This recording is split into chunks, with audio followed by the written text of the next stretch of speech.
শিবায় নমঃ। আপনাদের সবাইকে জানাই শ্রাবণী শুভেচ্ছা। শিবায় গৌরী বদনাব্জ বাল সূর্যায় দক্ষাধ্বরনাশকায় শ্রীনীলকণ্ঠায় বৃষধ্বজায় তস্मै শিকারায় নমঃ শিবায়। প্রথমেই বলে রাখি, এখানে একটি পাঠান্তর পাওয়া যায়, শিবায় গৌরী বদনাব্জ বৃন্দ এইরূপ। তো এই অংশটা, প্রথম অংশটায় এর ভাবটা আগে বুঝতে হবে। বলা হচ্ছে শিবায় গৌরী বদনাব্জ বাল সূর্যায়। এর ভাবটা এইরূপ যে সকালের যখন প্রথম সূর্যোদয় হয় তার সঙ্গে সঙ্গে পদ্মফুলও আস্তে আস্তে ফুটে ওঠে।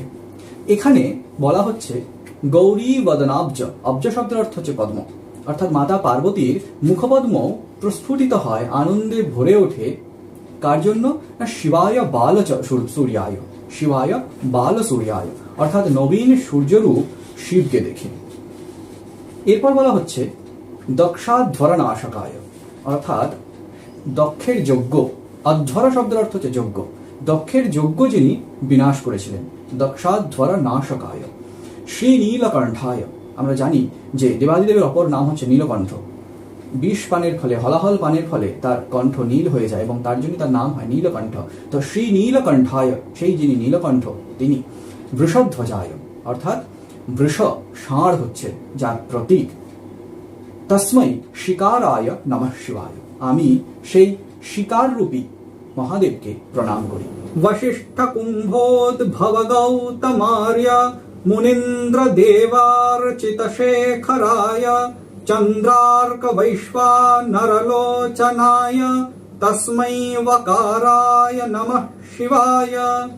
এখানে বলা হচ্ছে বশিষ্ঠ কুম্ভোদ্ভব গৌতমার্য মুনীন্দ্র দেবার্চিত শেখরায়। বশিষ্ঠ, মহর্ষি বশিষ্ঠ, কুম্ভোদ্ভব এই পদের দ্বারা এখানে মহর্ষি অগস্ত্যকে বোঝানো হয়েছে। গৌতম, মহর্ষি গৌতম, আর্য মুনীন্দ্র অর্থাৎ অন্যান্য সমস্ত ঋষিগণ, দেব অন্যান্য দেবগণ, অর্চিত শেখরায়, শেখরায় এই পদের দ্বারা এখানে আমরা জানি দেবাদিদেবের অপর নাম হলো চন্দ্রশেখর। তো শেখর পদের দ্বারা এখানে দেবাদিদেব মহাদেবকে বোঝানো হয়েছে যে এই সমস্ত ঋষিগণ এবং দেবগণ সবাই দেবাদিদেবকে পূজা করে থাকেন। চন্দ্রার্ক বৈশ্বানর লোচনায়, অর্ক শব্দের অর্থ হচ্ছে সূর্য এবং বৈশ্বানর শব্দের অর্থ হচ্ছে অগ্নি। আমরা জানি দেবাদিদেব মহাদেবের অপর নাম হলো ত্র্যম্বক, কারণ তার তিনটি চোখ রয়েছে এবং তার এই তিনটি চোখ যথাক্রমে চন্দ্র, সূর্য এবং অগ্নিস্বরূপ। তস্मै ওকারায় নমঃ শিবায়, আমি সেই ওকার রূপী মহাদেবকে প্রণাম করি। দেখা হচ্ছে পরবর্তী ভাগে।